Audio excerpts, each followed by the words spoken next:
È inutile che cerchiamo una persona nel posto sbagliato. Non è qui, è risorto. Da quel giorno tutti i cristiani si ripetono un saluto che non è buona Pasqua, che non sa di niente, ma ripetono il contenuto della Pasqua: Christos aneste, Cristo è risorto, e si risponde veramente è risorto. Lo facciamo insieme: Cristo è risorto,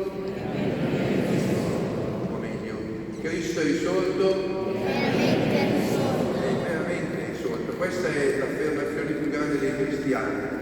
Non siamo la gente che si vuole bene, ma la gente che stupisce, che si stupisce di fronte a questa realtà che i nostri bambini hanno così ben seminando 20 giorni fa, se non sbaglio, un po' di più, il seme del grano, e adesso si ritrovano con una cosa totalmente diversa. E l'avete messa là, appunto nel giardino, e avete detto con un segno il simbolo della risurrezione. Il Signore è il Signore della vita. Guardiamo i semi che gettiamo, sono inguardabili, bruttissimi, ma anche noi siamo come semi gettati, bellissimi quanto vogliamo, ma poi quando siamo sottoterra e si marcisce, uno non si aspetta nulla. Come dice Marta a Gesù: Lazzaro è sepolto da 4 giorni, manda cattivo odore, bruttissimo spettacolo. Non ti ho detto che se credi vedrai il Signore della vita? Lazzaro, vieni qui. E allora quando guardi il seme che hai gettato 20-30 giorni fa e lo guardi adesso, vedi proprio la differenza, non lo conosci più. Maddalena, quanto tempo ha passato insieme con Gesù? Tantissimo. Vuoi che non conosca Gesù? Il Beato Angelico che ha dipinto questo episodio, che ve l'ho messo lì nell'albergo della chiesa, ha descritto proprio una donna che ha non più lo sguardo verso il sepolcro, non gli interessa più, ma verso la novità, che neanche se l'aspetta, ed è il volto del Maestro, e lo scambia per il giardiniere. Ma certo che Gesù è un giardiniere, coltiva il seme che ha gettato della sua parola in ciascuno di noi. Se lo hai portato via, dimmi dove hai messo.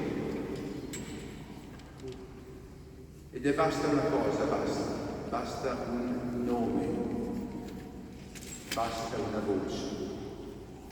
Tu non mi riconosci dal volto. Chi riconosce il grano dal seme? Un seme genera una spiga bellissima che si staglia nel cielo, una spiga d'oro da cui viene il pane, eppure all'inizio non è nulla. E così Gesù, il Cristo che ha conosciuto, è rassicurato, è risorto, ma basta la voce: Virga, Rabboni. È la dolcezza di un incontro. Se avete tempo di leggere il Cantico dei Cantici, vi accorgerete subito che è giocato su una voce il mio diletto, Dodi, il mio diletto. È un incontro d'amore, perché la risurrezione non è il sepolcro vuoto, la risurrezione non è la sindone, non sono le lenzuola lasciate lì, di cui Gesù non ha più bisogno.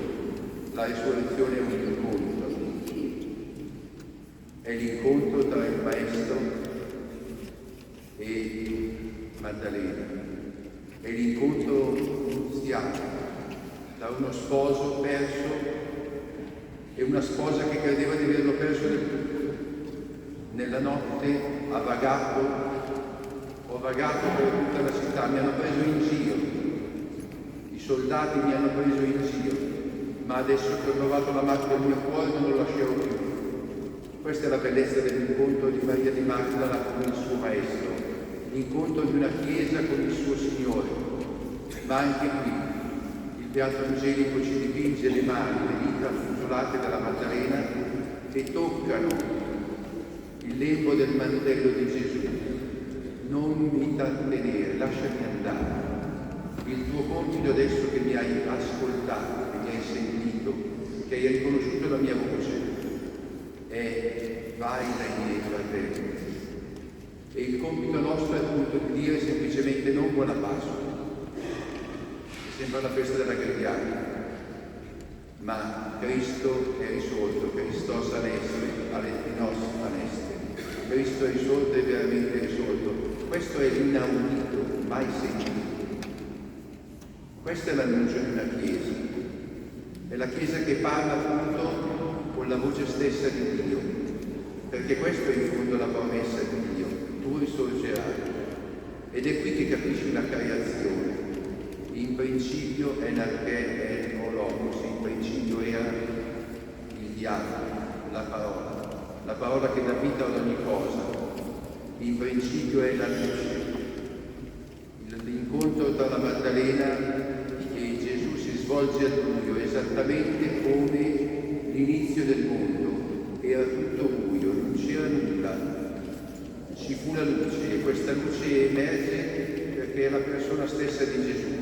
Se vedete nel quadro del Vangelico vi accorgete del colore dell'abito del Signore che riflette ancora la luce del suo volto e la croce che si porta attorno.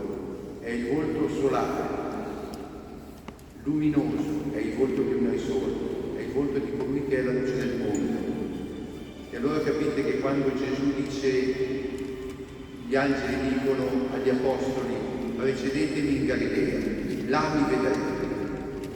Non dice semplicemente un uomo, dice: se vuoi vedermi, torna agli inizi. Succede a te come succede spesso magari a una coppia, a persone che non si amano più, che si spengono, che sono senza la fotosintesi. Me l'avete spiegata ieri mattina voi bambini, la fotosintesi. Vedete quei fiori, quelle piante che sono nel sepolcro, non hanno visto più la luce. Allora devi tornare all'inizio, ripetimi la parola dell'inizio, guarda dove tutto è cominciato. In Galilea sono cominciati gli incontri di Gesù. Andrea, il primo discepolo, Pietro, Giovanni, Giacomo, Natanaele, su via, tutti i discepoli di Gesù. Tornate a risentire la voce dell'inizio. All'inizio era così. E l'inizio di Maria di Magdala è la voce. Miriam, ti chiamo per nome. E l'inizio della tua fede non è chissà che cosa, ma è il tuo battesimo. Quando qualcuno ti ha chiamato per nome e ti ha fatto esistere come figlio. Questo è il mistero della resurrezione. Se ti ho fatto nascere, cosa spiega un bambino quando lo battezzi? Perché ti battezzo? Non è un gesto magico, è il gesto con cui ti dico il senso della tua vita, il battesimo. Il senso della tua vita, dire Dio Padre, il senso della tua esistenza, l'eternità, la direzione che prende il tuo esistere, la gioia di dire sono vivo per sempre. La morte è la penultima parola del mondo, l'ultima parola ce l'ha in bocca di Dio ed è la parola della vita. Miriam,